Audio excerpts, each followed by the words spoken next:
আসসালামু আলাইকুম, কেমন আছেন সবাই? আশা করি সবাই ভালো আছেন, সুস্থ আছেন। হালকেনস্টাইন এইচএসসি একাডেমিক মনোবিজ্ঞান প্রথম পত্র ক্লাসে আপনাদের স্বাগতম। আপনাদের সাথে আছি আমি নাফিউস আহমদ আবির, পড়াশোনা করছি ঢাকা বিশ্ববিদ্যালয়ে। আজকে আমরা মনোবিজ্ঞান প্রথম পত্রের সংবেদন ও প্রত্যক্ষণ অধ্যায়টি নিয়ে পড়ব।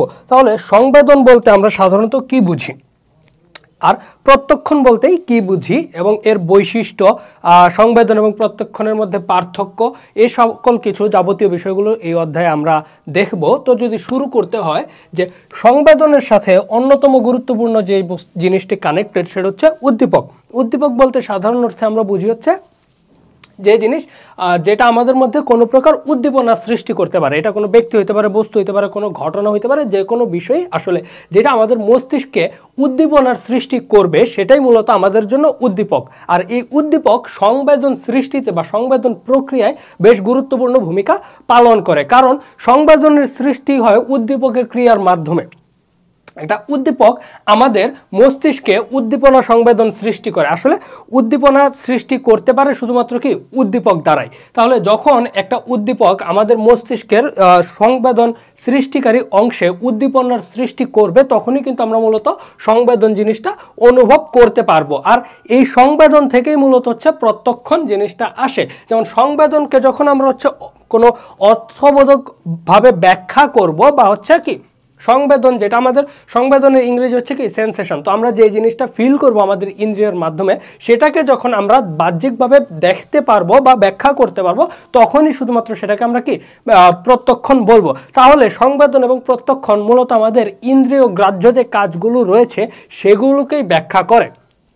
আমাদের ইন্দ্রিয়ের সাথে মূলত হচ্ছে কি সংবেদন এবং প্রত্যক্ষণ সবগুলো জিনিস সম্পর্কিত।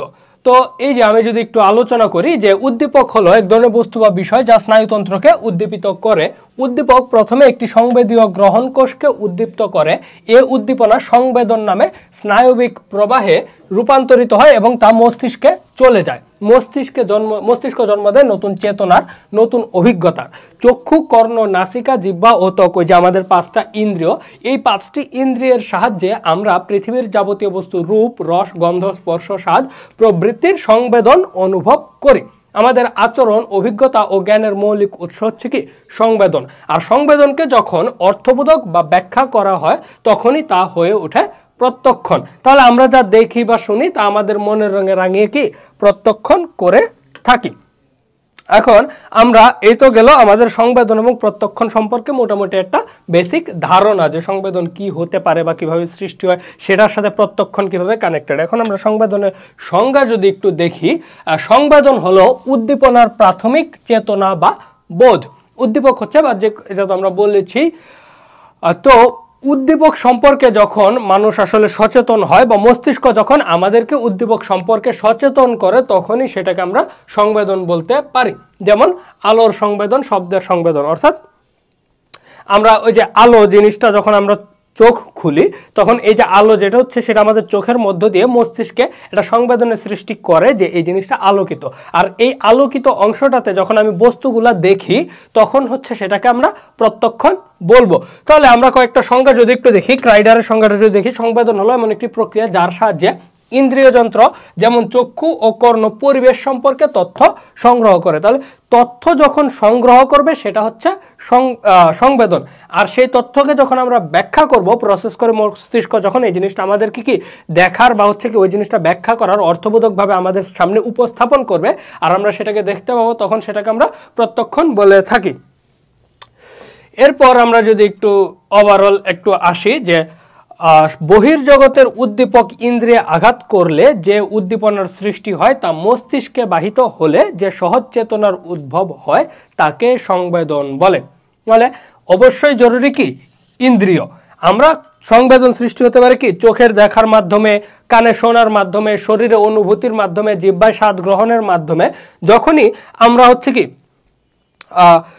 ধরা যাক একটা খাবার যখন আমরা টেস্ট করব, তখন সাধারণত কি আমরা হচ্ছে জিহ্বার মাধ্যমে ওই জিনিসটা টেস্ট করি, হচ্ছে আমাদের খাবারটা জিহ্বার লাগে। তো ওইটা হচ্ছে আমাদের ইন্দ্রিয়ে আঘাত করা। তারপর সেটা হচ্ছে কি আমাদের মস্তিষ্কে কিন্তু মূলত হচ্ছে কি এই সিগন্যালটা বাহিত হয় এবং আমরা মস্তিষ্কে অনুভব করি খাবারের টেস্টটা। তাহলে আমাদের মস্তিষ্কে যে উদ্দীপনার সৃষ্টি করে, ওই উদ্দীপনাটাকে মূলত হচ্ছে কি আমরা সংবেদন বলে থাকি। তো এবার সংবেদনের দৈহিক প্রক্রিয়াটা যদি আমরা একটু দেখি যে আসলে সংবেদন কিভাবে হয়, তাহলে পরিবেশের কোন উদ্দীপককে কেন্দ্র করে শুরু হয় সংবেদন প্রক্রিয়া। আমি শুরুতেই বলেছিলাম যে সংবেদনের সাথে জরুরি কানেক্টেড হচ্ছে কি উদ্দীপক। উদ্দীপক হলো এক ধরনের শক্তি যা স্নায়ুতন্ত্রকে উত্তেজিত করতে সক্ষম, অর্থাৎ আমাদের মস্তিষ্কে বা হচ্ছে কি আমাদের নার্ভগুলোকে যখন কোনো কিছু উদ্দীপনা প্রদান করে, যেমন আলো, শব্দ, গন্ধ, তাপ, এরকম নানান জিনিস যেগুলো আমরা সাধারণত ইন্দ্রিয় দ্বারা গ্রহণ করে থাকি। তো কোনো উদ্দীপক প্রথমে কোন গ্রহণ ইন্দ্রিয়ের কোষসমূহকে উত্তেজিত করে। এই উত্তেজনা অন্তর্মুখী স্নায়ুর মাধ্যমে মস্তিষ্কে চলে যায় এবং মস্তিষ্কের মধ্যে অবস্থিত সংযোগীয় স্নায়ুকোষ উদ্দীপিত হয়। এই উদ্দীপনাই সংবেদনের জন্ম দিয়ে থাকে। তবে অনেক সময় মেরুরজ্জুর মাধ্যমে আমরা সংবেদন লাভ করি। সাপেক্ষ প্রতিবর্ত ক্রিয়ার সংবেদন স্থল মেরুরজ্জুতেও অবস্থিত। বাইরের কোনো উদ্দীপক আমাদের কোনো ইন্দ্রিয়কে উত্তেজিত করলে অন্তর্মুখী স্নায়ু এই উত্তেজনা মেরুদণ্ডের ভিতর অবস্থিত মেরুরজ্জুতে নিয়ে গেলেও আমরা অনেক ক্ষেত্রে সংবেদন লাভ করতে পারি। খুবই কঠিন লেখা, এই জিনিসটাকে আমি যদি একটু সহজ করে দিই, এখানে প্রথমে যেটা মানতে হবে সাপেক্ষ প্রতিবর্ত ক্রিয়া, রিফ্লেক্স অ্যাকশন, এই জিনিসটা আমরা নতুন পেলাম। তারপর হচ্ছে কি অন্তর্মুখী স্নায়ুর মাধ্যমে, এটা পেলাম। তারপর হচ্ছে কি মস্তিষ্কের মধ্যে অবস্থিত সংযোগীয় স্নায়ুকোষ, এই শব্দটা পেলাম। তো এখন এই জিনিসগুলা, আর মেরুরজ্জু তো আমরা চিনি সবাই, স্পাইনাল কর্ডের কথা বলা হয়েছে, মেরুদণ্ডের ভিতরের অংশ আর কি সেটাকে। তো আমরা এই জিনিসগুলো যদি একটু এক্সপ্লেন করি তাহলে আমাদের সংবেদন সম্পর্কে একটা ধারণা চলে আসবে। আমাদের শরীরে ত্বকের নিচে বা ত্বকের বাইরে যে কোনোভাবে হচ্ছে কি আমাদের প্রচুর পরিমাণে নার্ভ বা স্নায়ু রয়েছে ত্বকের নিচে। শরীরে আমাদের কিন্তু billions of nerves and neurons রয়েছে। তো এই যে কোনো একটা কিছু যখন আমাদের হচ্ছে কি উদ্দীপক যখন উদ্দীপনার সৃষ্টি করে, তো আমাদের এই যে অন্তর্মুখী স্নায়ু যেটা হচ্ছে কি, যেটার কাজই হচ্ছে মস্তিষ্কে সিগন্যালগুলো প্রেরণ করা, যে আমরা কি কি অনুভব করতেছি, কি কি দেখতেছি, সেটা হতে পারে কি এই যে আলো, শব্দ, গন্ধ, তাপ, যে কোনো রূপে আমরা যে জিনিসগুলো আমরা প্রত্যক্ষণ করি, উদ্দীপনা যেগুলো আমাদের মধ্যে সৃষ্টি করে, সেগুলো কি এই যে নার্ভগুলোর মধ্য দিয়ে ব্রেইনে চলে যায়। আর ব্রেইনে অবস্থিত সংযোগীয় স্নায়ুকোষ, অর্থাৎ যখন আমরা তাপ অনুভব করি, তো তাপ অনুভব করার জন্য, তাপের সাথে কানেক্ট করার জন্য এক ধরনের স্নায়ুকোষ রয়েছে। আলো অনুভব করার জন্য কি চোখের সাথে কানেক্টেড স্নায়ুকোষ রয়েছে। শব্দের জন্য হচ্ছে কি কানের সাথে কানেক্টেড স্নায়ুকোষ রয়েছে। গন্ধের জন্য নাকের সাথে কানেক্টেড স্নায়ুকোষ রয়েছে। তো এই যে অবস্থিত, এগুলোকে বলা হচ্ছে কি সংযোগীয় স্নায়ুকোষ। তো এগুলোর মধ্যে কি এগুলা উদ্দীপিত হয়। আর যখন আমার হচ্ছে কি এই যে নাকের সাথে কানেক্টেড স্নায়ুকোষ যখন উদ্দীপিত হচ্ছে, তখন আমি কি স্মেল পাই। যখন আমি সাউন্ডের সাথে বা কানের সাথে কানেক্টেড হচ্ছে যে স্নায়ুকোষগুলো রয়েছে, সেগুলো হচ্ছে কি আমাকে শব্দ শুনতে সাহায্য করে। তো এরকম ভাবে এগুলো উদ্দীপিত হয়। আর এই যে উদ্দীপনার সৃষ্টি হয়, এটার মাধ্যমে কিন্তু মূলত সংবেদন সৃষ্টি হয়। এছাড়াও সাপেক্ষ প্রতিবর্ত ক্রিয়া, যেটা হচ্ছে কি আমাদের মস্তিষ্কে সিগন্যাল যাওয়ার আগেই আমরা যেটা অনুভব করি, অর্থাৎ আমাদের রিফ্লেক্সের কথা, সেটার ক্ষেত্রে যদি আমি বলি, এই যে এখানে এটা উদাহরণ দেওয়া আছে। তো এই যে আমাদের কি রাস্তায় চলার সময় হঠাৎ করে পায়ে একটি লোহার পেরেক ফুটলো, আর যখন এই হচ্ছে কি পায়ের ত্বকের সাথে পেরেকটা কানেক্টেড হলো, তখনই কিন্তু আমাদের অনুভূতিটা কি এই যে ওই এলাকার অন্তর্মুখী বা সংবেদক স্নায়ুগুলো সক্রিয় হয়ে ওঠে। আর এটা করে কি সিগন্যালটা পাঠায় হচ্ছে আমাদের ব্রেইনে। আর আমাদের ব্রেইন তখন অনুভব করে যে আমরা ব্যথা অনুভব করতেছি। এই যে এই জিনিসটা মস্তিষ্কে পৌঁছার পরপরই আমরা তীব্র ব্যথা অনুভব করি। আবার পায়ে পেরেক ফোটার তথ্য সংবেদক স্নায়ুর মাধ্যমে মেরুরজ্জুতে পৌঁছলেও আমরা এই ব্যথার সংবেদন লাভ করতে পারি। তাহলে দুই জায়গায় আমরা পেতে পারি। একটা হচ্ছে কি আমাদের স্পাইনাল কর্ডে যদি যায় তাহলেও আমরা ব্যথা অনুভব করতে পারবো, আবার কি মস্তিষ্কে যদি সিগন্যালটা যায় তাহলেও আমরা ব্যথার অনুভব করব। তো এই যে এখানে দেওয়া আছে এটা যে প্রতিটি সংবেদীয় প্রক্রিয়ায় একটি বিভিন্ন ধরনের উদ্দীপনার প্রতি সুনির্দিষ্ট প্রতিক্রিয়া প্রদর্শন করে, যেমন চক্ষু আলোর প্রতি, কর্ণ শব্দের প্রতি, যেটা আমি বললাম যে নাক ও জিহ্বা রাসায়নিক দ্রব্যের প্রতি, ত্বক স্পর্শ ও তাপমাত্রার প্রতি প্রতিক্রিয়া করে থাকে। তাহলে এখানে একটা যে ডায়াগ্রাম দেওয়া আছে এখানে, যেটা কিভাবে মস্তিষ্কে আসলে কি আমরা সিগন্যালটা পাই। এই যে এখানে পায়ের একটা ইয়ে দেওয়া আছে, পায়ে হচ্ছে কি পেরেক ফুটলো, ফুটার সাথে সাথে এই যে গতিবাহী স্নায়ু তথা তথ্য কি মাংসপেশিতে নিয়ে আসে, আর এগুলো হচ্ছে কি চলে যায় একটা চলে যাচ্ছে কি সংবেদীয় হচ্ছে কি স্নায়ু মেরুরজ্জতে চলে যায়, আবার হচ্ছে কি স্নায়ু তথ্য মস্তিষ্কেও যায়। যখন মস্তিষ্কে চলে যায়, মস্তিষ্কে যাওয়ার মাধ্যমে যে সংবেদীয় স্নায়ু তথ্য মস্তিষ্কে পাঠায়, মস্তিষ্কে যখন পাঠায় তখনও আমরা ব্যথা অনুভব করি, আবার যখন আমাদের হচ্ছে কি মেরুরজ্জুতে পাঠায় তখনও আমরা ব্যথা অনুভব করতে পারি। কিন্তু প্রতি ক্ষেত্রে সংবেদীয় গ্রাহক কোষ এ ধরনের সাধারণ কর্ম সম্পাদন করে, অর্থাৎ এটি পারিপার্শ্বিক উদ্দীপককে স্নায়বিক উদ্দীপনায় রূপান্তরিত করে। এই স্নায়বিক উদ্দীপনা তখন প্রান্তীয় স্নায়ুতন্ত্রে এবং সেখান থেকে মস্তিষ্কে প্রেরিত হয়। মস্তিষ্কে পৌঁছার পরে আমরা আলো, শব্দ, স্বাদ প্রভৃতি সংবেদন লাভ করে থাকি। এখন এই যে সংবেদন, এই সংবেদনের সাথে প্রত্যক্ষণের কি সম্পর্ক? আমি বলেছি যে আমাদের যে কোনো কিছু প্রত্যক্ষণ করার প্রথম ধাপটাই হচ্ছে কি সংবেদন, অর্থাৎ সংবেদন যেখানে শেষ হয় সেখান থেকে মূলত আসলে প্রত্যক্ষণের শুরু। তো কোনো বিষয় বা বস্তু সম্বন্ধে প্রাথমিক চেতনা হলো কি সংবেদন, আর এই সংবেদনকে যখন ব্যাখ্যা বা অর্থবোধক করা হয় তখন তা হয়ে ওঠে প্রত্যক্ষণ। তাহলে আমরা যদি একটু সংজ্ঞা দেখি, একটা হেনরি এল রোডিজার এবং তার সহযোগীদের, সংবেদন বলতে পরিবেশ থেকে উদ্দীপনা গ্রহণকে বোঝায়, অপরপক্ষে প্রত্যক্ষণ ওই উদ্দীপনার ব্যাখ্যা ও অর্থবোধক বর্ণনা করে। তাহলে আমরা সংবেদন ও প্রত্যক্ষণ সম্পর্কে বলতে পারি এরা হচ্ছে কি একই লম্বা দিগন্তের কি দুটি বিন্দু। কোনো উদ্দীপক যখন কোনো একটি বিশেষ ইন্দ্রিয় যন্ত্রে আঘাত করে তখন আশ্চর্যজনকভাবে দ্রুত গতিতে তা ব্যাখ্যা করার মাধ্যমে কি প্রত্যক্ষণের সৃষ্টি হয়। তাই সংবেদন ও প্রত্যক্ষণের মধ্যে সূক্ষ্ম সীমারেখা তৈরি করা সম্ভব নয়। এখন এই জিনিসটা আমরা একটু দেখি যে আসলে সংবেদন এবং প্রত্যক্ষণ কিভাবে কাজ করে। এখানে একটা কি চিত্র দেওয়া আছে যেটার মধ্যে একটা লুকায়িত বস্তু আছে বলা হচ্ছে। তো আমরা কিন্তু এখানে দেখতে পাচ্ছি শুধুমাত্র কি কিছু সাদা এবং কালো দাগ বা স্পটের জিনিস দেখতে পাচ্ছি। যেমন ছবিটি হচ্ছে কি এখানে দেখা যাচ্ছে আমরা কিন্তু ওভারঅল একটা আইডিয়া করতে পারি না যে আসলে কি আছে বা না আছে, বা এটা শুধুমাত্র আমরা দেখতে পাই যে মস্তিষ্কে আমরা দেখতে পাই এখানে এই অংশটা হচ্ছে কালো, এই অংশটা সাদা, এইভাবে কালো সাদা বিভিন্ন প্যাটার্ন আমাদের ব্রেইনে কিন্তু যাচ্ছে। আর এই যে কালো এবং সাদা রংটার মধ্যে যখন আমরা কোনো প্যাটার্ন দাঁড় করাতে পারবো, আমি যদি একটু পরের চিত্রটা দেখাই, এই যে আমরা একটা প্যাটার্ন যখন দাঁড় করাতে পারবো তখনই কিন্তু আমরা দেখতে পাচ্ছি যে এখানে একটা কি কুকুর রয়েছে। তো এই যে একটা লুকায়িত বস্তু রয়েছে সেটাকে আমরা কিভাবে করতে পারি? ফার্স্টে হচ্ছে আমরা বিভিন্ন এই যে সাদা এবং কালো তথ্যগুলো মস্তিষ্কে নিয়ে আমরা সংবেদন পেলাম, উদ্দীপনার সৃষ্টি হলো। তারপর সেটাকে আমরা একটা প্যাটার্নে নিয়ে গিয়ে আমরা ওই যে লুকায়িত বস্তুটাকে হচ্ছে কি প্রত্যক্ষণ করলাম। তো যদি উদাহরণ একটু দেখি যে বাগানে পায়চারি করতে করতে হঠাৎ একটি তীক্ষ্ণ বস্তু বা পেরেক হচ্ছে কি পায়ের নিচে পড়াতে তীব্র ব্যথা অনুভূত হলো।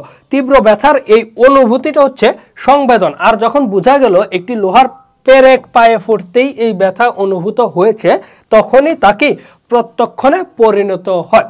তাহলে আমরা যেটা অনুভব করি সেটা হচ্ছে সংবেদন, আর যখন এই অনুভূতির পিছনে ওভারঅল আমরা কারণটাকে ব্যাখ্যা করি তখন সেটাকে আমরা বলতে পারি কি প্রত্যক্ষণ।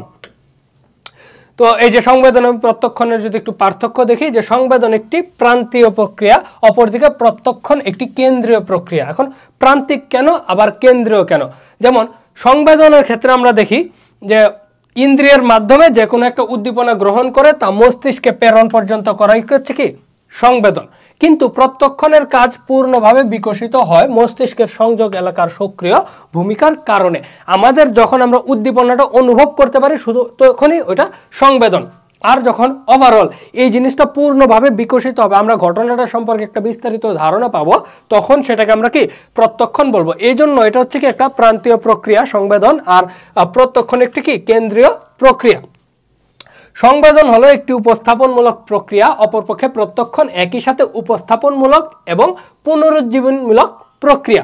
যেমন সংবেদন প্রক্রিয়ায় আমরা দেখতে পাই ইন্দ্রিয় সমূহ কি উদ্দীপনা গ্রহণ করে মস্তিষ্কে প্রেরণ করে, কিন্তু মস্তিষ্কে যে উদ্দীপনাটা আসলে প্রেরণ করা হয় তা অতীত অভিজ্ঞতার আলোকে বিশ্লেষণ ও ব্যাখ্যা করে তোলাই প্রত্যক্ষণ প্রক্রিয়ার মূল কাজ। ফর এক্সাম্পল, আমার ধরা যাক যে একটা ভয়ের ভুতুরে মুভি দেখলাম, তো ওইটার কারণে আমার মস্তিষ্ক উদ্দীপিত হলো এবং আমি সেই ভয়টা অনুভব করলাম, এটাই হচ্ছে আমার সংবেদন। কিন্তু পরবর্তীতে আমি মুভিটা পুরোটা দেখে এবং পুরোটা সম্পর্কে একটা বিস্তারিত ধারণা লাভ করলাম যখন, তখন সেটাকে আমি বলছি প্রত্যক্ষণ। তো প্রত্যক্ষণের ক্ষেত্রে আরেকটা জিনিস যেটা হয় সেটা হচ্ছে কি, এই যে পুনরুজ্জীবনমূলক প্রক্রিয়া। তো মুভিটা ভয়ের, এই যে ভয়ের অনুভূতিটা, এটাই মূলত হচ্ছে কি আমার সামনে উপস্থাপিত হলো। তো প্রত্যক্ষণের ক্ষেত্রেও আমি কিন্তু সেই জিনিসটা উপস্থাপন আমার সামনে হয়েছে, এবং পরবর্তীতে যখন আমি এই মুভিটারই একটা হচ্ছে কি নাম শুনবো, তখন আমার মনের মধ্যে আবার এই জিনিসটা অনুভূত হবে যে এই মুভিটা তো ভয়ের, এই জিনিসগুলো দেখে আমি ভয় পেয়েছিলাম। তাহলে এই কারণে ওই যে ঘটনাটা আমার মধ্যে কি পুনরুজ্জীবিত হচ্ছে, এই কারণে হচ্ছে প্রত্যক্ষণকে পুনরুজ্জীবনমূলক প্রক্রিয়া বলা হয়ে থাকে। কারণ আমি পূর্বের অতীত অভিজ্ঞতার মাধ্যমে ওই ঘটনাটাকে কি আবার নিজের মতো করে, বা আমি ওই ঘটনাটা কিভাবে ঘটেছিল সেটাকে আমি ব্যাখ্যা বা বিশ্লেষণ করতে পারছি। এবার আসি, সংবেদন একটি অসংগঠিত প্রক্রিয়া, কিন্তু প্রত্যক্ষণ একটি সংগঠিত প্রক্রিয়া। সংবেদনের ক্ষেত্রে আমরা দেখি সিগন্যালগুলোকে, উদ্দীপনাগুলো এলোমেলোভাবে পৌঁছায়, কিন্তু প্রত্যক্ষণের ক্ষেত্রে আমরা কি যেহেতু অর্থবোধকভাবে ব্যাখ্যা করি, তাহলে সেটা অনেকটা আমাদের ক্ষেত্রে লজিক্যাল এবং সংগঠিত প্রক্রিয়া হয়ে থাকে। আবার সংবেদন প্রেষণা এবং আশা আকাঙ্ক্ষার প্রভাব মুক্ত, কিন্তু প্রত্যক্ষণ প্রেষণা এবং ইচ্ছা অনিচ্ছার দ্বারা প্রভাবিত হয়। বাইরের উদ্দীপক ইন্দ্রিয়কে উত্তেজিত করে। উদ্দীপক হলো এক প্রকার পার্থিব শক্তি, যার সাথে প্রেষণা বা ইচ্ছা অনিচ্ছার কোনো কি সংস্রব নেই, কিন্তু প্রত্যক্ষণ প্রক্রিয়ায় অভিজ্ঞতার প্রভাব রয়েছে, যেটার উদাহরণ আমি হচ্ছে কি এখানেই বলেছি। তো আর এই অভিজ্ঞতার সাথে রয়েছে কি আমাদের ভালো লাগা এবং ভালো না লাগার সম্পর্ক। কোন জিনিস ভালো লাগলো না লাগলো, আমাদের প্রিফারেন্সের জিনিসটা, আমাদের প্রেষণা আবেগ হচ্ছে প্রত্যক্ষণের সাথে সম্পর্কিত। সংবেদন তুলনামূলক নিষ্ক্রিয়, প্রত্যক্ষণ হচ্ছে একটু সক্রিয়। সংবেদন হচ্ছে উদ্দীপকের সংস্পর্শে এলেই সৃষ্টি হয়, এই জন্য তেমন একটা সক্রিয়তার আসলে প্রয়োজন পড়ে না। আবার অভিজ্ঞতার আলোকে যখন আমরা চিন্তা করি, তখন সংবেদনকে আমরা বিশ্লেষণ করতে পারি। সংবেদন হলো অনির্বাচনমূলক, প্রত্যক্ষণ হচ্ছে নির্বাচনমূলক। আমরা সংবেদনের ক্ষেত্রে যে কোনো কিছুই আমাদের মধ্যে উদ্দীপনার সৃষ্টি করতে পারে এবং সংবেদনের জন্ম দিতে পারে, কিন্তু উদ্দীপক থেকে আমরা হচ্ছে কি অল্প কিছু নিয়ে সেটাকে প্রত্যক্ষণ করি। বড় একটা জিনিস আমি যদি একটু বলি, যে কোনো একটা ঘটনা যখন ঘটতে থাকে, তখন পুরো ঘটনার উপর কিন্তু ফোকাস করা আমাদের পক্ষে সম্ভব হয় না, আমরা যে কোনো একটা জিনিসে ফোকাস করি। তো ওই যে আমরা যখন একটা জিনিসে ফোকাস করতে পারি, সেক্ষেত্রে আমরা কিন্তু নির্বাচন করতে পারি যে আমি কি প্রত্যক্ষণ করব। ধরা যাক হচ্ছে সামনে আমার হচ্ছে কি খেলাও চলতেছে একটা চ্যানেলে, আবার হচ্ছে কি মুভি চলতেছে। তো সংবেদনের ক্ষেত্রে খেলা এবং মুভি দুইটাই কি আমার মস্তিষ্কে উদ্দীপনা সৃষ্টি করবে, যেটা আমার সংবেদনের জন্য দায়ী। কিন্তু আমি মুভি দেখবো না খেলা দেখবো, এটা চুজ করার অধিকার কিন্তু বা রাইটস কিন্তু আমার রয়েছে। তো এই জিনিসটা যখন আমি চিন্তা করবো যে আমি কোনটা প্রত্যক্ষণ করব, তখন কিন্তু আমি ঘটনাটাকে নির্বাচন করছি। তাহলে এই কারণেই বলা হয়ে থাকে সংবেদন অনির্বাচনমূলক এবং প্রত্যক্ষণ নির্বাচনমূলক। সংবেদন একটি সরল প্রক্রিয়া আর প্রত্যক্ষণ একটি জটিল প্রক্রিয়া। কেন প্রত্যক্ষণ জটিল? প্রত্যক্ষণ হচ্ছে বিভিন্ন সংবেদনকে আমরা একত্রিত করে হচ্ছে কি প্যাটার্নে দাঁড় করাই। আমরা যখন এই চিত্রটা দেখছি, আমরা যখন কোনো প্যাটার্ন দেখতেছি না, তখন আমি সাদা কালো বিভিন্ন রঙের ছোপ দেখছি, এটা হচ্ছে আমার সংবেদন। কিন্তু যখনই আমি এটাকে হচ্ছে কি খুঁজে খুঁজে একটা প্যাটার্ন বের করলাম, তখন সেটাকে আমি বলতেছি প্রত্যক্ষণ। তাহলে সংবেদন হচ্ছে তুলনামূলক একটা কি সরল প্রক্রিয়া, যেটা হচ্ছে আমি যাই দেখি, যাই আমার মস্তিষ্কে উদ্দীপনা সৃষ্টি করে, সেটাই সংবেদন। কিন্তু ওইটার মধ্যে প্যাটার্ন ধরে গুছিয়ে ব্যাখ্যা করে যখন আমি সেটা দেখব, তখন সেটাকে আমরা বলতে পারি প্রত্যক্ষণ। সংবেদন শিক্ষার্জিত নয়, কিন্তু প্রত্যক্ষণ শিক্ষার্জিত। সংবেদন সৃষ্টির ক্ষেত্রে শিক্ষণের কোনো ভূমিকা নেই, যে কোনোভাবে উদ্দীপনা সৃষ্টি হতে পারে, আমার মধ্যে সংবেদনের সৃষ্টি হতে পারে। কিন্তু প্রত্যক্ষণের ক্ষেত্রে আমরা কি একটা বস্তুকে বিভিন্নভাবে প্রত্যক্ষণ করে থাকি। এটার ক্ষেত্রে আমরা যদি একটা সুন্দর উদাহরণ দিই, আকাশের মেঘের উদাহরণ দেওয়া যায়, যে আকাশে মেঘ যখন আমরা দেখি, তখন সেটা আমাদের মধ্যে কি সংবেদন সৃষ্টি করে। কিন্তু আমরা ওই মেঘের মধ্যে কিন্তু বিভিন্ন প্যাটার্ন খুঁজি, কখনো দেখি একটা কুকুর, কখনো বাঘ, কখনো হাঙর, এরকম যে বিভিন্ন প্যাটার্ন দেখি, এক একটা বস্তুকে বিভিন্নভাবে আমরা প্রত্যক্ষণ করতে পারি, তা কিন্তু শিক্ষণের সাথে সম্পর্কিত। আমি যদি না জানি যে একটা বাঘ দেখতে কেমন হয়, তাহলে মেঘের মধ্যে ওই বাঘের প্যাটার্ন কিন্তু আমি চুজ করতে পারবো না বা দেখতে পারবো না। তাহলে এই যে জিনিসটা, এটাই হচ্ছে আমাদের কি বলা হয়ে থাকে সংবেদন শিক্ষার্জিত নয় এবং কি প্রত্যক্ষণ শিক্ষার্জিত। তো সংবেদনে বস্তুর গুণ জানা যায়, গুণ বিশিষ্ট বস্তুকে জানা যায় না। ফর এক্সাম্পল, যে কোনো একটা খাবার, লেবুর কথাই যদি বলি, লেবুর হচ্ছে রস হচ্ছে টক।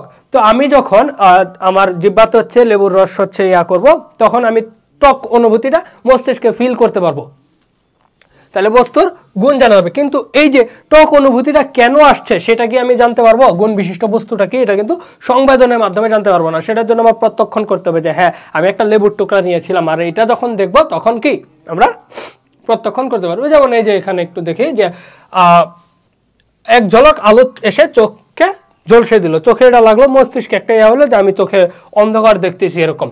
তারপর যখন আমি বুঝতে পারবো যে চোখের উপর আলো পড়েছে, এটাই কিন্তু আসলে মূলত এই যে সংবেদন। আর প্রত্যক্ষণ প্রক্রিয়ার কারণে আমরা বুঝতে পারলাম এটা একটা কি মোটর গাড়ির হেডলাইটের আলো, যেটা আমি বললাম যে লেবুর রস যখন আমি টেস্ট করব তখন আমি বুঝতে পারবো যে সেটা টক, কিন্তু সেটা যে লেবুর কারণে সেটা আমি প্রত্যক্ষণের পরে দেখতে পারবো। সংবেদনের ক্ষেত্রে অন্তর্মুখী বা সংবেদীয় স্নায়ু সক্রিয় হয় এবং তথ্যসমূহ মস্তিষ্কে নিয়ে যায়। আমরা পড়েছি যে সংবেদন আসলে কিভাবে সৃষ্টি হয়, যে কি অন্তর্মুখী বা সংবেদীয় স্নায়ুগুলোতে হচ্ছে কি আমরা ফিল পাই এবং সেটা মস্তিষ্কে নিয়ে যায়। চিত্রে আমরা দেখেছি সংবেদনে সংযোজক স্নায়ুর কোনো ভূমিকা নেই, কিন্তু প্রত্যক্ষণের ক্ষেত্রে সংযোজক স্নায়ু মুখ্য ভূমিকা পালন করে। সংবেদক স্নায়ু তথ্যসমূহ মস্তিষ্কে নিয়ে এলে সংযোজক স্নায়ু অভিজ্ঞতার আলোকে প্রত্যক্ষণ প্রক্রিয়ার জন্ম দেয়। তাহলে এই জিনিসটা আসলে কি, এটা হচ্ছে যে জিনিসগুলো দ্বারা আমরা অনুভূতিটা অনুভব করতে পারি, উদ্দীপনাটা আমরা অনুভব করতে পারি, সেটা হচ্ছে কি সংবেদীয় স্নায়ু। এখন যখন আমি হচ্ছে শব্দটা শুনতে পারবো সেটা আমার কানের সাথে সংযুক্ত, আর এই যে কানের সাথে সংযুক্ত যে স্নায়ু সেটাকে আমরা বলবো আর কি সংযোজক স্নায়ু। আর সংযোজক স্নায়ুর মাধ্যমে মূলত আমরা কি প্রত্যক্ষণ প্রক্রিয়াটা সৃষ্টি হয়ে থাকে। তাহলে এই ছিল আমাদের হচ্ছে সংবেদন এবং প্রত্যক্ষণের মধ্যে পার্থক্য। এখন আমরা একটু এই যে সংবেদনের বৈশিষ্ট্যগুলো দেখি যে আসলে সংবেদন কি কি বৈশিষ্ট্য ধারণ করে।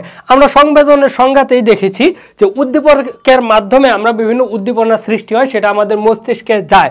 তাহলে আমাদের মস্তিষ্কে যখন কোনো তথ্য যাচ্ছে এবং উদ্দীপনার সৃষ্টি করতেছে স্নায়ুর মাধ্যমে, তাহলে কোন কোন জিনিসগুলো আসলে কানেক্টেড এবং কিসের মাধ্যমে আসলে আমরা সংবেদন অনুভব করি সেগুলোই আসলে সংবেদনের বৈশিষ্ট্যতে চলে আসে। যেমন প্রথমেই আসে উদ্দীপক। আমি যেটা বললাম সংবেদন সৃষ্টির জন্য অবশ্যই উদ্দীপক প্রয়োজন।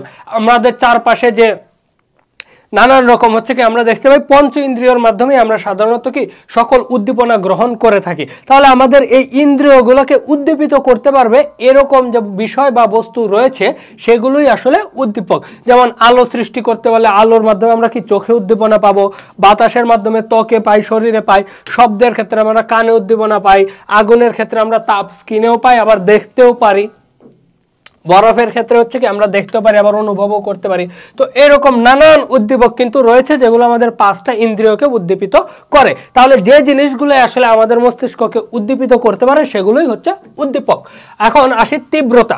সংবেদনের কিন্তু আসলে তীব্রতা রয়েছে। ফর এক্সাম্পল, আমার সাথে যদি কেউ কথা বলতে থাকে তাহলে তার কথাগুলো আমার মস্তিষ্কে যেভাবে উদ্দীপনা সৃষ্টি করবে, আমার পাশে এসে সে যদি হচ্ছে কি জোরে চিৎকার করতে থাকে, দুই রকম উদ্দীপনা সৃষ্টি করবে, আর দুইটার তীব্রতা হচ্ছে ভিন্ন রকম। তাহলে সংবেদন দুইটার ক্ষেত্রে দুই রকম হবে। একটার ক্ষেত্রে সংবেদনটা হবে তীব্র, আর একটার ক্ষেত্রে সংবেদনটা হবে কি স্বাভাবিক বা অল্প। তাহলে সংবেদনের তীব্রতা মূলত নির্ভর করে কিসের উপর? উদ্দীপকের তীব্রতার উপর। যেমন কথা বলার সময় সে কতটুকু জোরে কথা বলতেছে, আবার চিৎকার করার সময় সে কতটুকু জোরে চিৎকার করতেছে, সেটার উপর ডিপেন্ড করে আসলে আমার সংবেদনের তীব্রতাটা কতটুকু হবে। যেমন মুখ দিয়ে শীষ দেওয়া শব্দের চেয়ে রেলগাড়ির হুইসেলের শব্দ অনেক বেশি তীব্র, তাই হুইসেলের তীব্র শব্দ কানের গভীরে প্রবেশ করলে ব্যথার সংবেদন অনুভূত হবে। এখন আসে স্থায়িত্ব। একটা জিনিস কতক্ষণ আমার মস্তিষ্ককে উদ্দীপিত করে রাখতে পারতেছে সেটাই হচ্ছে কি সংবেদনের স্থায়িত্ব। যেমন একটা লোহার পেরেক যদি আমার পা দিয়ে ঢুকে যায়, সেটা যতক্ষণ পর্যন্ত আমার মধ্যে ব্যথার অনুভব সৃষ্টি করবে সেটাই হচ্ছে কি সংবেদনের স্থায়িত্ব। সেটা দীর্ঘ সময় হতে পারে যদি আঘাতটা তীব্র হয় বা আঘাতের পরিমাণ যদি বেশি হয়, আর আঘাতের পরিমাণ যদি অল্প হয়, হালকা একটু খোঁচা লাগে, তাহলে কিন্তু দেখা যাবে সেটার স্থায়িত্ব অনেক কম হবে। এরপর আসে ব্যাপকতা, যে কতটুকু জায়গা জুড়ে আসলে আমার সংবেদনটার সৃষ্টি হচ্ছে। এখানে যে উদাহরণটা দেওয়া আছে, একজন তার কপালে টিপ পড়লে আমরা কিন্তু শুধুমাত্র টিপটা দেখি না, তার কপালের আশেপাশের যে আরেকটু অংশ সেটাকেও কিন্তু দেখতে পাই। তাহলে এই জিনিসটাই হচ্ছে আমার ব্যাপকতা, যে ঠিক কতটুকু জায়গা জুড়ে আমি হচ্ছে কি উদ্দীপিত হচ্ছি বা আমার মস্তিষ্কে উত্তেজনার সৃষ্টি করছে। উদ্দীপক যতটুকু জায়গা জুড়ে আমার মস্তিষ্কে উদ্দীপনা বা আমার মস্তিষ্ককে উত্তেজিত করবে, ততটুকু জায়গায় আসলে আমার কি ওই সংবেদনের ব্যাপকতা। এরপর আসি নিম্ন ও উচ্চ সীমা। একটি পার্থিব শক্তি আমাদের চেতনায় আঘাত করার জন্য একটি নিম্নতম মাত্রার প্রয়োজন। উদ্দীপকের যে নিম্ন শক্তি ব্যক্তির মধ্যে প্রতিক্রিয়া সৃষ্টি করে তাকে নিম্ন সীমা বলে। এটার ক্ষেত্রে আমি সহজ উদাহরণ যদি একটু দেই, যে একটা পেরেক যদি নর্মালি আমার হাতে লাগে তাহলে কিন্তু আমি ব্যথার অনুভব করব না, সেটা আমার মস্তিষ্ককে উদ্দীপিত করবে না ব্যথার অনুভূতি হিসেবে। যখন সেটা যে মাত্রায় গেলে সেটাতে আমি ব্যথা অনুভব করতে পারবো, তখন সেটাকে আমরা বলবো হচ্ছে কি নিম্ন সীমা। আর উচ্চ সীমা তো বুঝতে পারতেছেন যে সর্বোচ্চ, যেমন সংবেদনের সর্বোচ্চ সীমা অতিক্রম করলেও যখন সংবেদন হয় না তখন সংবেদনের উচ্চ সীমা বলা হয়। যেমন বন্ধ টেলিভিশন চালু করার জন্য নবটি, অর্থাৎ যেটা দিয়ে আমরা চালু করি, এটা আগের উদাহরণ দিচ্ছে পুরাতন টিভি, ধীরে ধীরে ঘোরালে প্রথমে যে বিন্দুতে এলে শব্দ হচ্ছে বলে মনে হয় তাই কি নিম্ন সীমা। আমি যেটা বললাম যে যখনই হচ্ছে কি আমার ওই যে পেরেকটা লাগার সাথে সাথে যখন আমি ব্যথার অনুভবটা পাবো, যে কতটুকু ইন্টেন্সিটিতে যখন আমার লাগতেছে, তীব্রভাবে লাগতেছে, তখন আমি ব্যথা অনুভব করতেছি। আর শব্দ বাড়ানোর জন্য নবটি ঘোরাতে থাকলে শেষ পর্যায়ে নিয়ে এলে শব্দ এত বেশি হবে যে কি শব্দ হচ্ছে কি তা বোঝা যাবে না এবং কানে তীব্র ব্যথা অনুভূত হবে। সংবেদনের যে উচ্চ সীমা অতিক্রম করার জন্য এটি হয়ে থাকে। তাহলে এই হচ্ছে নিম্ন সীমা। নিম্ন সীমা হচ্ছে কি মিনিমাম নেসেসারি পয়েন্ট। আর যখন হাইয়েস্ট পয়েন্টে চলে যাবে, যখন আমি সংবেদনটাই বুঝতে পারবো না, তখন সেটাকে বলা হচ্ছে কি সংবেদনের উচ্চ সীমা। এরপরে আসে সংবেদন সমতা। মানুষ মাত্র হচ্ছে কি যে কোনো সিচুয়েশনের সাথে অভিযোজন করতে পারে বা খাপ খাইয়ে নিতে পারে। তো সংবেদনের সাথে যখন আমি খাপ খাইয়ে নিব তখন সেটাকে আসলে বলা হচ্ছে কি সংবেদন সমতা। উদ্দীপক এবং কি প্রত্যক্ষণের মধ্যে বা হচ্ছে কি উদ্দীপক ও প্রতিক্রিয়ার মধ্যেই যখন আমি কি সমতা আনতে পারবো বা অভিযোজন করতে পারবো, তখনই সেটাকে বলে সংবেদন সমতা। যেমন আমরা যখন এখানে যে উদাহরণটা দেওয়া আছে, হঠাৎ করে যখন বিদ্যুৎ চলে যায়, বিদ্যুৎ চলে যাওয়ার পর কি আমরা সবকিছু অন্ধকার দেখি, কারণ আমাদের চোখ হচ্ছে কি আলোতে অভ্যস্ত ছিল। পরবর্তীতে যখন হচ্ছে কি দেখা যায় যে অন্ধকার হয়ে গেছে, তখন আমরা কিছুই দেখতে পাই না, কিন্তু ধীরে ধীরে কিন্তু আস্তে আস্তে সবকিছু আমরা কি ওই যে অল্প অল্প করে একটু একটু আবছাভাবে বুঝতে পারি। তাহলে তখন আমাদের মধ্যে একটা বেটার সেন্স আছে। তো আমাদের ওই যে ব্রেন হচ্ছে কি চোখের সাথে ওই যে অন্ধকারকে কি একটু খাপ খাইয়ে নিল বা অভিযোজিত করলো, এই জিনিসটা হচ্ছে সংবেদন সমতা। এটার একটা উদাহরণ দেওয়া যায় হচ্ছে পাইরেটসদের থেকে।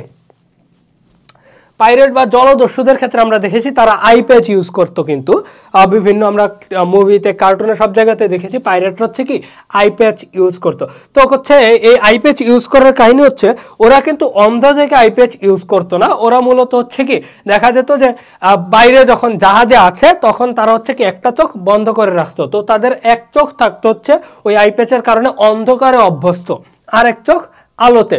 তো যদি তারা হচ্ছে লুটপাট করে যখন গুহা বা কোথাও পালাইতে হইতো, গুহার ভিতরে তো অন্ধকার থাকতো, তখন তারা এই আইপ্যাচটা খুলে হচ্ছে অন্য চোখে লাগায় নিত। তখন যে চোখটা হচ্ছে আলোর সাথে অভ্যস্ত ছিল সেটা হচ্ছে তাদের বন্ধ করে দিলে যেটা অন্ধকারের সাথে অভ্যস্ত ছিল সেটা বেটার ভিজুয়ালস দিত। তো এই কারণে হচ্ছে তারা এক চোখ অলওয়েজ বন্ধ রাখতো, যাতে যে কোনো সময় পালায় গেলে অন্ধকার কোনো গুহায় লুকাইতে হলে তাদের যেন দেখতে অসুবিধা না হয়।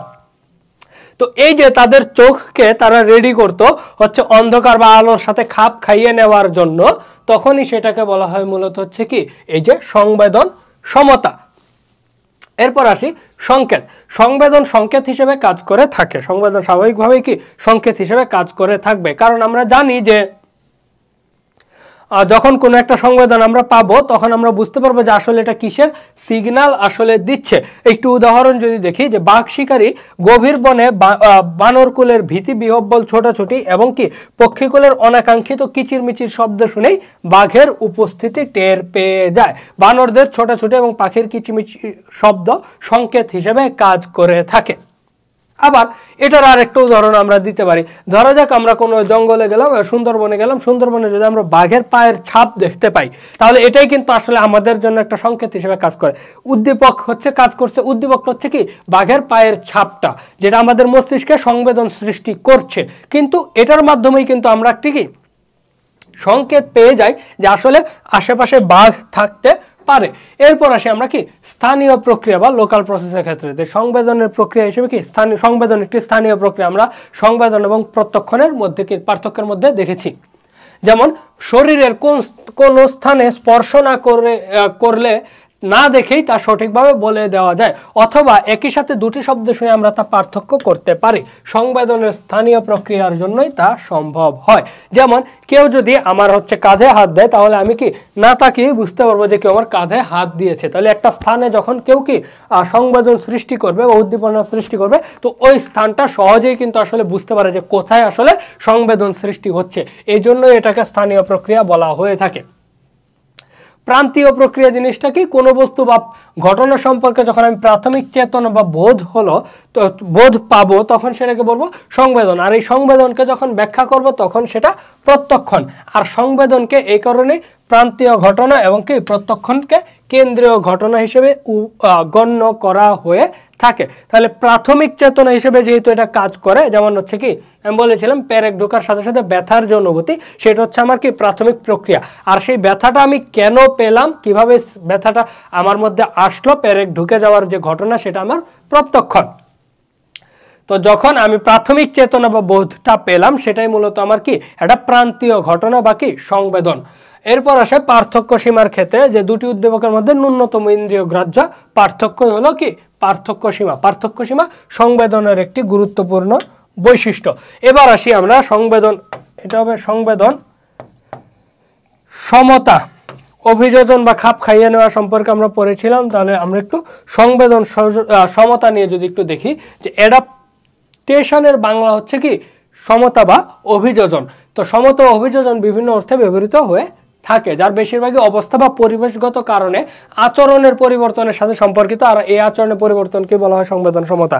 আমি একটু সহজ করে বলে দিই, আমরা যখন কোনো একটা ঘটনা, উদ্দীপক বা যে কোনো সিচুয়েশনের সাথে খাপ খাইয়ে নিব, আমাদের শরীরকে বা আমাদের মস্তিষ্ককে বা আমাদের ইন্দ্রিয়গুলোকে যখন রেডি করব যে কোনো সিচুয়েশনে অ্যাডজাস্ট করে নেওয়ার জন্য, সেটাই মূলত হচ্ছে কি অভিযোজন বা খাপ খাইয়ে নেওয়া। আর এটা যখন সংবেদনের সাথে সম্পর্কিত, তখন সেটাকে বলা হচ্ছে কি সংবেদন সমতা বা সেন্সরি অ্যাডাপ্টেশন। আমাদের সেন্সগুলোকে যখন আমরা কি অ্যাডাপ্ট করতে শিখাবো। যেমন ওয়াইনি হোয়াইটেনের মতে দীর্ঘ উদ্দীপনার প্রতি সংবেদনশীলতার পর্যায়ক্রমিক ক্রমাবনতি হলো সংবেদন সমতা।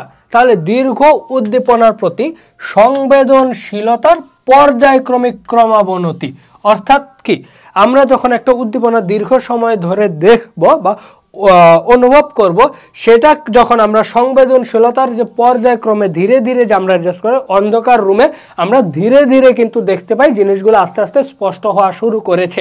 আর এই জিনিসটাই হচ্ছে মূলত সেন্সরি অ্যাডাপ্টেশন বা সংবেদন সমতা। তো ইন্দ্রিয়ের মাধ্যমে আসলে আমরা সংবেদন অনুভব করে থাকি। তো বিভিন্ন ধরনের অভিযোজন বা সমতা আমরা কিন্তু দেখতে পাই। আর এর মধ্যে দুই প্রকারের চাক্ষুষ সমতা বা অভিযোজন বিশেষভাবে উল্লেখযোগ্য। একটা হচ্ছে কি অন্ধকার অভিযোজন, আর একটা আলো অভিযোজন। অন্ধকারের সাথে অ্যাডাপ্ট করে নেওয়াটাই হচ্ছে মূলত অন্ধকার অভিযোজন।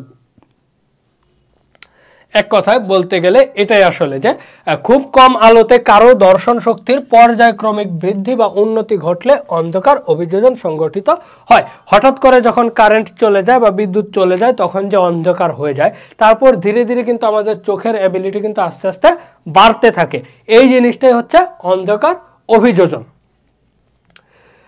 এরপর যদি আমরা দেখি যে আলো অভিযোজন, এখানে অন্ধকার অভিযোজনের একটা প্রক্রিয়া দেওয়া আছে, যে আসলে এটার যদি আমি একটু ব্যাখ্যাটা আপনাদের বলি তাহলে বেটার হবে। যেমন অন্ধকার অভিযোজনের ক্ষেত্রে প্রথমে কোনো কিছু দেখা যায় না, পরে ধীরে ধীরে সব স্পষ্ট হয়। কারণ দিবালোকের শঙ্কু দর্শন থেকে আরও সংবেদনশীল দণ্ড দর্শনে পরিবর্তিত হতে চোখের কিছুটা সময় লাগে। প্রকৃতপক্ষে অন্ধকার অভিযোজন সম্পূর্ণ হতে প্রায় 30 মিনিট সময় লাগে এবং প্রথম 10 মিনিটে অনেকটা উন্নতি ঘটে। যখন এটা ঘটে তখন চক্ষু দিনের বেলার চেয়ে কমপক্ষে 1 লক্ষ বার বেশি সংবেদনশীল হয়, যদিও দর্শনের সূক্ষ্মতা বা হচ্ছে কি আমরা দেখার যে একুরেসি আর কি, কত কারেক্টলি দেখতে পারতেছি, সেটা কমে যায়। কারণ শঙ্কুগুলো তখন কাজ করে না এবং তারা দর্শনের সূক্ষ্মতা তৈরি করে। অন্ধকার অভিযোজনের সময় ক্ষীণ বস্তু সমূহকে হারিয়ে যাওয়া থেকে রক্ষা করার জন্য অপটিক স্নায়ুর সক্রিয়তা বৃদ্ধি পায়। তো এক্ষেত্রে আমরা দেখি যে একটু চিন্তা করি যে স্বাভাবিকভাবে আমাদের আলোর তীব্রতা যত বেশি হবে, আমাদের কি দৃষ্টির ক্ষেত্রে, সেক্ষেত্রে অন্ধকারের ক্ষেত্রে আমরা তত কম হচ্ছে কি সংবেদনশীলতা দেখতে পাবো। তো এই রেখাচিত্রের মাধ্যমে যদি আমরা একটু দেখি যে এখানে সময় যত অতিক্রান্ত হবে তত আমরা কি অন্ধকারের সাথে খাপ খাইয়ে নিতে পারবো। একটা পর্যায়ে আসবে যে পর্যায়ে হচ্ছে কি এটাকে বলা হচ্ছে কি দণ্ডশঙ্কুর বিভক্তি, অর্থাৎ এইটুকু হচ্ছে আমাদের আলোর সাথে সংবেদনশীল আর এই অংশটুকু হচ্ছে কি আমাদের অন্ধকারের সাথে কানেক্টেড। তাহলে আমরা যখন 5 থেকে 10 মিনিটের মধ্যে চিন্তা করব যে সেক্ষেত্রে আমরা দেখা যাবো যে কিছুক্ষণ সময় যাওয়ার পরে ধীরে ধীরে আমাদের চোখের যে নার্ভগুলো আছে সেগুলো অন্ধকারের সাথে খাপ খাইয়ে নিতে শুরু করবে। তো যত বেশি টাইম যাবে তত আমরা কি অন্ধকারের সাথে সম্পর্কিত হব, আলোর তীব্রতাও কমে আসতে থাকবে। আমরা কি যেমন এই বিন্দুতে আমার আলোর তীব্রতা হচ্ছে এইখানে, আর এই বিন্দুতে আমার আলোর তীব্রতা হচ্ছে এইখানে। তো এই জায়গাতে আমার আলোর তীব্রতা যেহেতু বেশি, সেই ক্ষেত্রে আমি অন্ধকারটা সহজে আমার মধ্যে কি সংবেদনশীল হবে না। যখন আমার আলোর তীব্রতা কমে আসতে থাকবে এবং সময় বেশি অতিক্রান্ত হবে ততই আমি কি অন্ধকারের সাথে অভ্যস্ত হওয়া শুরু করব। আর এই জিনিসটা হচ্ছে কি অন্ধকার অভিযোজন। তো আলো অভিযোজনের ক্ষেত্রে আমরা যদি একটু চিন্তা করি যে আলোর দিকে হচ্ছে কি হঠাৎ করে যখন আমরা হচ্ছে কি কেউ যদি আমাদের চোখে লাইট দেয় বা কারেন্ট চলে যাওয়ার পর হঠাৎ করে যখন কারেন্ট চলে আসে তখন কিন্তু আমরা চোখ কি একেবারে ঝলসে যায়, আমরা দেখতে পারি না কিছুক্ষণের জন্য।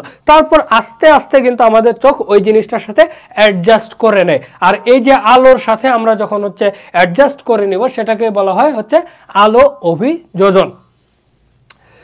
তাহলে এই জিনিসটাই আসলে কি আলোর অভিযোজনের সৃষ্টি করে। এরপর আমরা যদি একটু শব্দ অভিযোজনের কথা বলি, যে কোনো একটা প্রচণ্ড হট্টগোল সম্পন্ন বা হচ্ছে আমরা যদি একটু চিন্তা করি বিভিন্ন ট্র্যাক্টর বা হচ্ছে ওই যে বিভিন্ন যন্ত্রপাতির যে শব্দ যদি একটানা ঘটতে থাকে শুরুতে যখন আমাদের কানে আসে তখন আমরা দেখতে পাই কি সেটা আমাদের কানে প্রচুর পরিমাণে তীব্র শব্দ হিসেবে কানে আঘাত করতেছে। কিন্তু ওই রকম পরিবেশে যখন আমরা ধীরে ধীরে থাকি তখন আমাদের মনে হয় যে আমাদের কান হচ্ছে অ্যাডজাস্ট করে নিতে চেষ্টা করে।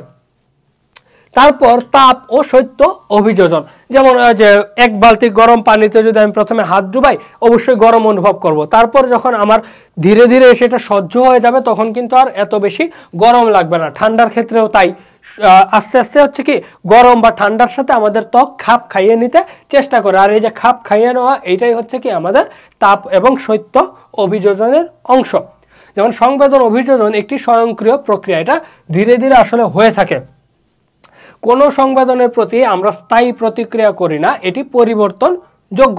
তাই বেশি তীব্র বা কম তীব্র উদ্দীপকের সাথে খাপ খাইয়ে অর্থাৎ অভিযোজনের মাধ্যমে আসলে আমরা সংবেদন লাভ করে থাকি। তাহলে সংবেদনের ক্ষেত্রে আমরা দেখতে পাই এটা একটা পরিবর্তনশীল প্রক্রিয়া। বিভিন্ন সময়ে আমাদের শরীর বিভিন্নভাবে হচ্ছে কি ওই সংবেদনের সাথে অ্যাডজাস্ট করে বা অ্যাডাপ্ট করে ওই অ্যাডাপ্টেশন প্রক্রিয়া বা সংবেদন ক্ষমতা সৃষ্টি করে। এখন আসি আমরা একটু প্রত্যক্ষণ, আরেকটা টপিক আমাদের ওই অধ্যায়েরই সংবেদন এবং প্রত্যক্ষণের। তো প্রত্যক্ষণের সংজ্ঞাটা যদি আমরা জানি, পরিবেশ থেকে যখন আমি কোনো উদ্দীপনা আমার মস্তিষ্কে কি উদ্দীপনা যখন মস্তিষ্কে সংবেদন সৃষ্টি করবে সেটাকে যখন আমি অর্থবোধকভাবে ব্যাখ্যা করব সেই জিনিসটা আসলে মূলত প্রত্যক্ষণ। তাহলে একটু এটা ডিটেইল জিনিস যদি একটু বলি, যে পারিপার্শ্বিক অবস্থাদি সম্পর্কে মানুষ বা প্রাণী যে অর্থপূর্ণ ধারণা এবং অভিজ্ঞতা লাভ করে তাকে প্রত্যক্ষণ বলে।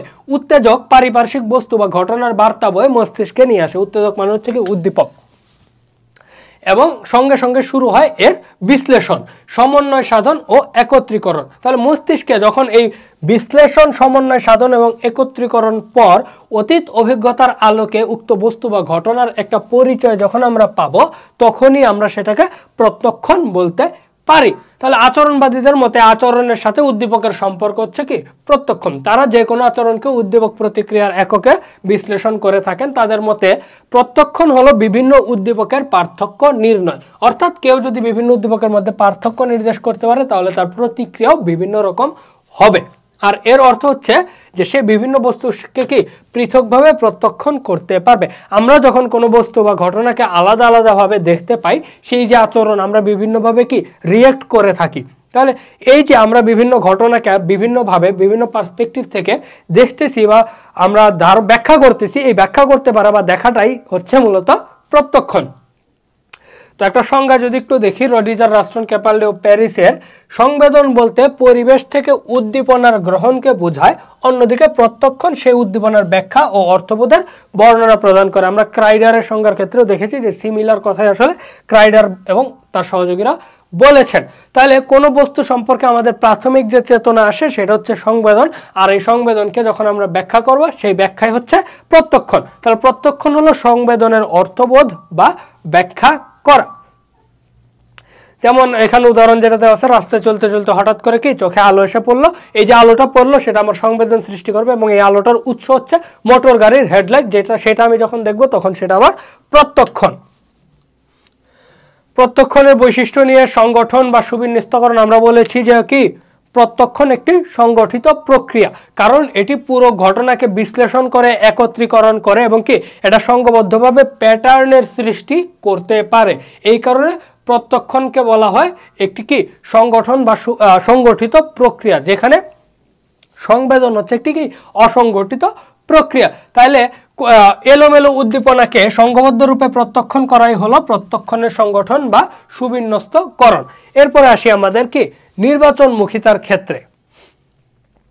আমরা কোনো একটা ঘটনাকে দেখে নির্বাচন করে তারপরে প্রত্যক্ষণ করি। একটা ঘটনা ইন জেনারেল চলতেছে, পুরো জায়গায় কিন্তু আমার মস্তিষ্ককে কনসেন্ট্রেট করা সম্ভব নয়, আমরা যে কোনো একটা জায়গায় কনসেন্ট্রেট করি। এটার জন্য উদাহরণ হিসেবে আমরা খেলা দেখাকে দিতে পারি। যখন আমরা স্টেডিয়ামে খেলা দেখি, স্টেডিয়ামে হাজার হাজার দর্শক থাকে, মাঠে প্লেয়াররা খেলতে থাকে, আমাদের পক্ষে 22 জন প্লেয়ার, 2টা গোল পোস্ট ফুটবল খেলার ক্ষেত্রে সবকিছু কিন্তু একত্রে দেখা সম্ভব হয় না। আমরা শুধুমাত্র নির্বাচন করি যে বল যেখানে আছে এবং তার আশেপাশের যে অল্প একটু ঘটনা যেটা আমরা ভিজুয়ালাইজ করতে পারি, শুধুমাত্র সেইটার দিকেই কিন্তু আমরা ফোকাস দেই। আর এটাই মূলত হচ্ছে কি প্রত্যক্ষণের ক্ষেত্রে নির্বাচন করা বা নির্বাচনমুখিতা। আর যখন আমরা হচ্ছে কি এই যে অনেকগুলো চারপাশের অসংখ্য ঘটনা থেকে যে কোনো একটা বা দুইটার উপর আমরা যখন মনোযোগ দিব, তো প্রত্যক্ষণের নির্বাচনমুখিতার জিনিসটাই কিন্তু মূলত মনোযোগ। এই যে আমি নির্বাচন করে একটা জিনিসের প্রতি ফোকাস দিলাম। অপরিবর্তনীয়তা, প্রত্যক্ষণ কিন্তু অপরিবর্তনীয়তার কারণে আমরা কোন উদ্দীপককে ভিন্ন ভিন্ন পরিস্থিতিতে একই রকম দেখতে পাই। যেমন একজন পরিচিত লোককে অনেক দূর থেকে দেখলেও যেমন দেখা যায়, নিকটে দেখলেও তাকে একই রকম দেখা যায়। প্রত্যক্ষণের অপরিবর্তনীয়তা বা ধ্রুবকতার জন্যই এটা হয়ে থাকে। নমনীয়তা বা ফ্লেক্সিবিলিটির বিষয়টা যদি, প্রত্যক্ষণ একটি নমনীয় প্রক্রিয়া, কারণ আমাদের মূল্যবোধ, তারপর প্রেরণা, শিক্ষণ, চাহিদা, অভিজ্ঞতা, এগুলো থেকে প্রত্যক্ষণকে প্রভাবিত করতে পারে। তো এই জন্যই আসলে এক এক ঘটনা আমরা এক এক ব্যক্তি এক একভাবে প্রত্যক্ষণ করে থাকি।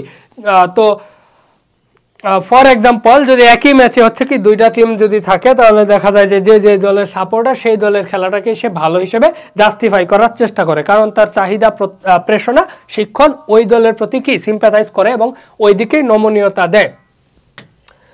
সামগ্রিকতার কথা যদি আমরা বলি, আমরা যদি কোনো ঘটনাকে হচ্ছে প্রত্যক্ষণ করি, তাহলে সেটাকে কিন্তু আসলে খণ্ড খণ্ডভাবে প্রত্যক্ষণ করে থাকি না, সেটাকে আমরা ওভারঅল বিশ্লেষণ করে মস্তিষ্কে তথ্যটা উপস্থাপন করে সংঘবদ্ধভাবে গুছিয়ে কিন্তু আসলে দেখে থাকি। তো এই যে গুছিয়ে সামগ্রিক একটা রূপ প্রদান করা, এই জিনিসটাই হচ্ছে প্রত্যক্ষণের অন্যতম বড় বৈশিষ্ট্য।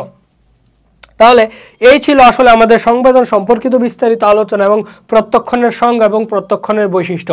দেখা হবে পরের ক্লাসে। সবাই ভালো থাকবেন, সুস্থ থাকবেন, ধন্যবাদ।